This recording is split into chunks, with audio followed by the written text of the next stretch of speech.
Repairing help by Sheikh Hasmat YouTube চ্যানেলে তোমাদের সবাইকে স্বাগতম। আমার হাতে দেখতে পাচ্ছ সিসকা কোম্পানির 9 ওয়াটের এলইডি বাল্ব। এই এলইডি বাল্বটা ডেথ কন্ডিশনে আছে, একদম চলছে না। তো এটা কিভাবে সহজ পদ্ধতিতে একদম ফ্রিতে, কোনো খরচা হবে না, বিনা খরচায় কিভাবে তোমরা রিপেয়ারিং করবে সেটাই তোমাদেরকে এই ভিডিওটার মাধ্যমে দেখাবো। ভিডিওটা না কেটে সম্পূর্ণ দেখার অনুরোধ রইল। তোমাদেরকে দেখিয়ে দিই কী কন্ডিশনে আছে বা কীরকম কন্ডিশনে আছে। একটা বোর্ড নিলাম, হোল্ডারে লাগাবো। প্রথমে তোমাদেরকে দেখিয়ে দিই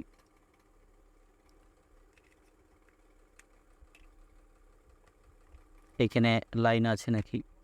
তো দেখো ল্যাম্পটা জ্বলছে,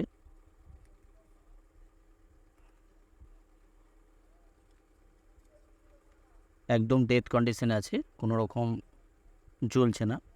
তো এটা কিভাবে তোমরা রিপেয়ারিং করবে সেটাই দেখাবো এই ভিডিওটার মাধ্যমে। খুলে নেবো আমি হোল্ডার থেকে।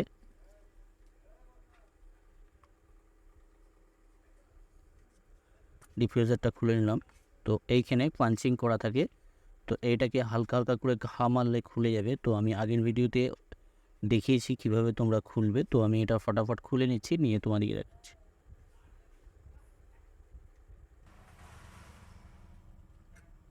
এই হিটসিংটা আমি খুলে নিয়েছি। তো এই জায়গায় হালকা হালকা করে ঘা মারলেই এই হিটসিং প্লেটটা খুলে যাবে। এবার এইখানে যে সোল্ডারিং করা আছে সোল্ডারিংগুলো ডিসোল্ড করব।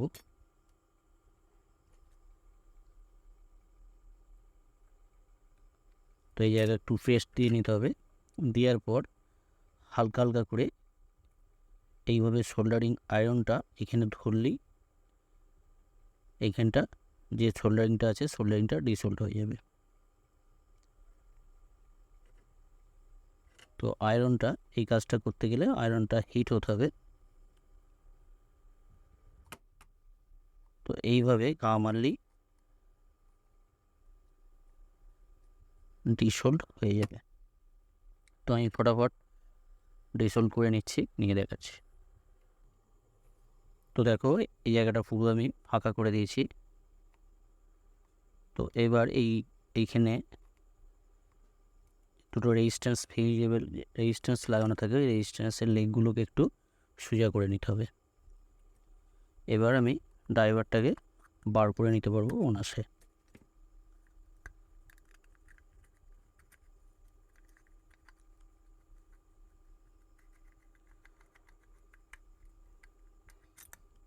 তো দেখো বেরিয়ে গেল ড্রাইভারটা।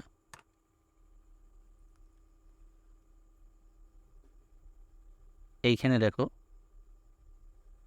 এইখানে যে ক্যাপাসিটারটা আছে ক্যাপাসিটারটা ফুলে গেছে। তো ক্যাপাসিটারটা আমি চেঞ্জ করে দেবো। প্লাস হচ্ছে এইখানে যে পার্টসগুলো আছে মোটামুটি ঠিকই আছে। তো ভোল্টেজটা আমি আউটপুট যে ভোল্টেজটা আমি অবশ্যই মেপে দেখবো একবার কতটা ভোল্টেজ দিচ্ছে। এই জায়গায় ইনপুটের জায়গায় আমি দুটো তারকে সোল্ডারিং করে নেব।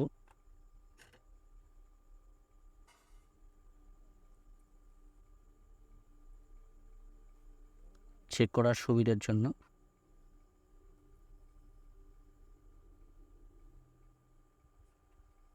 সোল্ডারিং করে নিলাম। তো এইখানে আউটপুট ভোল্টেজটা আমি দেখব প্রথমে কত ভোল্টেজ আছে।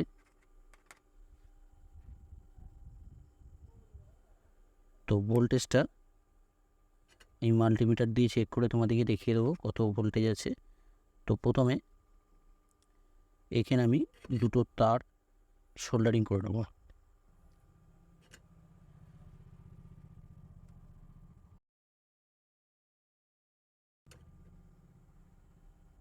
ভোল্টেজটা চেক করার জন্য দুটো চিমটি নিয়েছি এক্সটেনশন।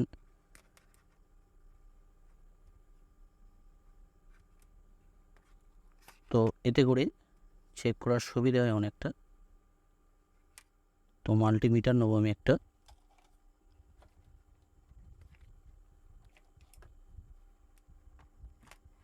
মাল্টিমিটার 200 ডিসি 200 রেঞ্জে রাখবো। আউটপুট ভোল্টেজটা কতটা আছে প্রথমে দেখে নেব। এটাই সিস্টেম।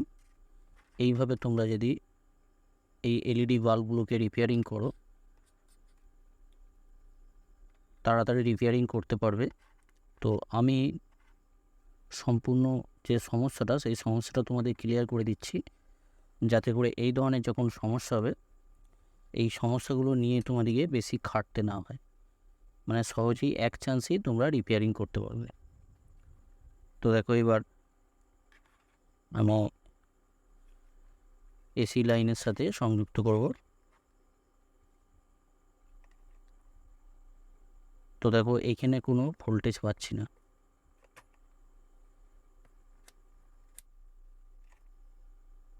এইখানে কোনো রকম ভোল্টেজ পাচ্ছি না। তো দেখো,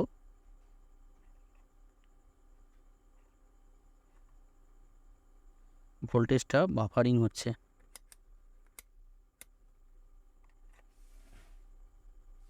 তো দেখো, এইখানে কোনো রকম কিন্তু ভোল্টেজ পাচ্ছি না।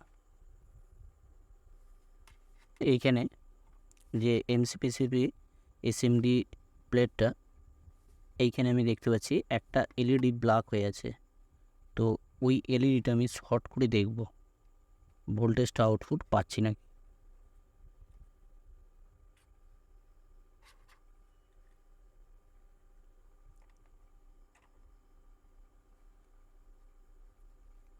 এইখানে আমি এই জায়গাটায় একটা চিমটি নিয়েছি। তো দেখো, আমি এখন এইখানে যখনই শর্ট করলাম, এটা একদম নতুন সিস্টেম। তো দেখো, এইখানে যখনই শর্ট করলাম, এখানে কিন্তু ভোল্টেজ আমি পেয়ে যাচ্ছি 65 ভোল্ট পেয়ে যাচ্ছি। তো তার মানে এমসিপিসিবি প্লেটটা খারাপ আছে। তো দেখো, এইখানে এমসিপিসিবি প্লেটটা না জ্বললে কিন্তু এখানে আউটপুট ভোল্টেজটা দিচ্ছে না। তাহলে তোমরা বুঝতে পেরেছো, এমসিপিসিবি প্লেট যদি খারাপ থাকে তাহলে কিন্তু এখানে আউটপুট ভোল্টেজ তোমরা পাবে না। তো সেই ক্ষেত্রে প্রথমে তোমাদেরকে এমসিপিসিবি প্লেটটা দেখে নিতে হবে। দেখে নিয়ে তারপর তোমাদেরকে এদিকে আউটপুট ভোল্টেজ মাপতে হবে। তো আমি এবার এই এলইডিটাকে, যে এসএমডি এলইডিটা শর্ট করলাম, এই এসএমডি এলইডিটাকে সোল্ডারিং আয়রন দিয়ে শর্ট করে দেবো। শর্ট করে দেওয়ার পর দেখব কীরকম জ্বলছে। এসএমডি এলইডিটাকে আমি তুলে নেব।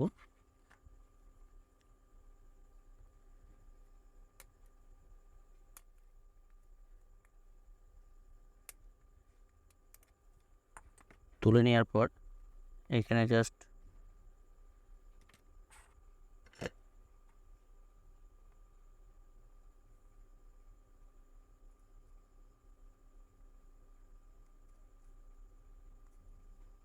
এই জায়গাটাকে আমি একটু পরিষ্কার করে নেব।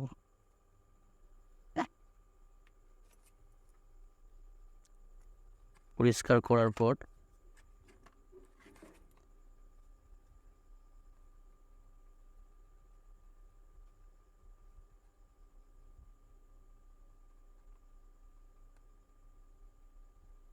এই জায়গাটাকে ভালো করে সোল্ডারিং করে নেব। তো শর্ট করে দিলাম। শর্ট করে দেওয়ার পর এবার জ্বালাবো আমি।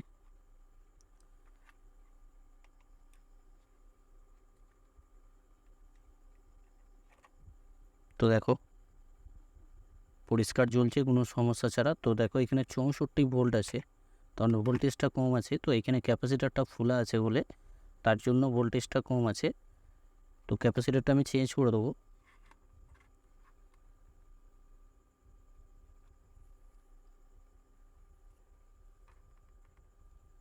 ক্যাপাসিটারটা আমি খুলে নেব।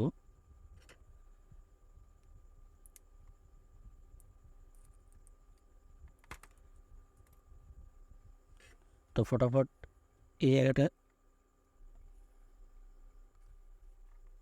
আমি পরিষ্কার করে নিচ্ছি। পরিষ্কার করে নিয়ে ক্যাপাসিটারটা লাগিয়ে দেখে এই জায়গাটা ভালো করে পরিষ্কার করে নিয়েছি। তো এবার আমি একটা ক্যাপাসিটার লাগাবো। তো এখানে দেখো, ক্যাপাসিটারের মানটা 68 ইউএফ বাই 100 ভোল্ট। দেখো, ক্যাপাসিটারটা একদম ফুলে গেছে। তো ক্যাপাসিটরটা আমি চেঞ্জ করব। আমি একটা পুরানো ক্যাপাসিটর নিয়েছি পুরানো ড্রাইভার থেকে খুলে, তো সেম মানের নিয়েছি 68 UF/100 ভোল্ট। তো সেম মানের লাগাবার চেষ্টা করবে। তো ইউএফটা এখানে যে মানটা আছে এটা যদি কম বেশি হয় অসুবিধে নেই, তো ভোল্টেজটা যেন একই থাকে,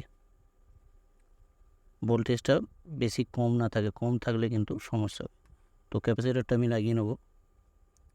তো এইখানে দেখো খোলার সময় যদি না দেখে খোলা হয়, তো এইখানে দেখো মাইনাসের যে দিকটা ব্ল্যাক আছে ওই দিকটা মাইনাস হবে, আর যে দিকটা কোনো কিছু চিহ্নিত করা নাই ওই দিকটা প্লাস হবে। এইভাবেই সেম আমি লাগিয়ে নিচ্ছি যেভাবে ছিল।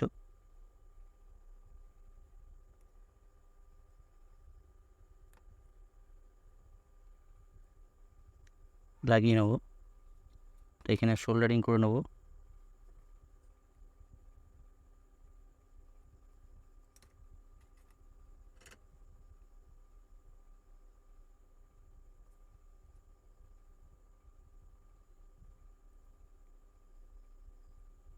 সুন্দরভাবে সোল্ডারিং করে নিলাম।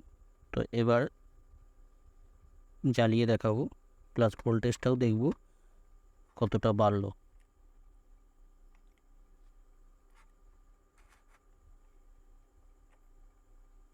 তো দেখো তখন ভোল্টেজ ছিল 65 ভোল্টেজ ছিল, এখন দেখো ভোল্টেজটা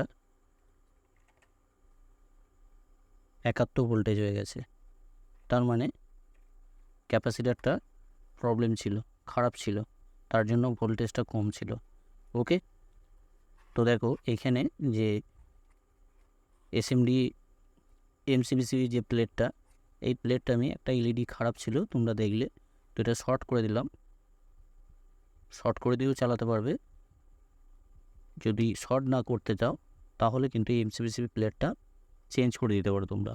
খুব একটা বেশি খরচা নয়, অল্প খরচায় মার্কেটে পেয়ে যাবে। তো মার্কেট হিসেবে দাম কম বেশি হয়, 7 টাকা থেকে 10 টাকার মধ্যে পেয়ে যাবে। তো এইভাবে যদি তোমরা রিপেয়ারিং করো কোনো খরচা হচ্ছে না, একদম ফ্রিতে তোমরা রিপেয়ারিং করতে পারছো। পুরানো এলইডি বাল্বগুলো ফেলে না দিয়ে এইভাবে তোমরা নিজেদের বাসা বাড়িতেই রিপেয়ারিং করতে পারবে। আরও এলইডি বাল্ব রিপেয়ারিং নিয়ে আমার চ্যানেলে ভিডিও আপলোড করা আছে, অবশ্যই এই ভিডিওগুলো যে দেখে আসবে, তাহলে তোমাদের আরও যে প্রবলেমগুলো থাকে সেই প্রবলেমগুলো তোমরা নিজেই সলভ করতে পারবে।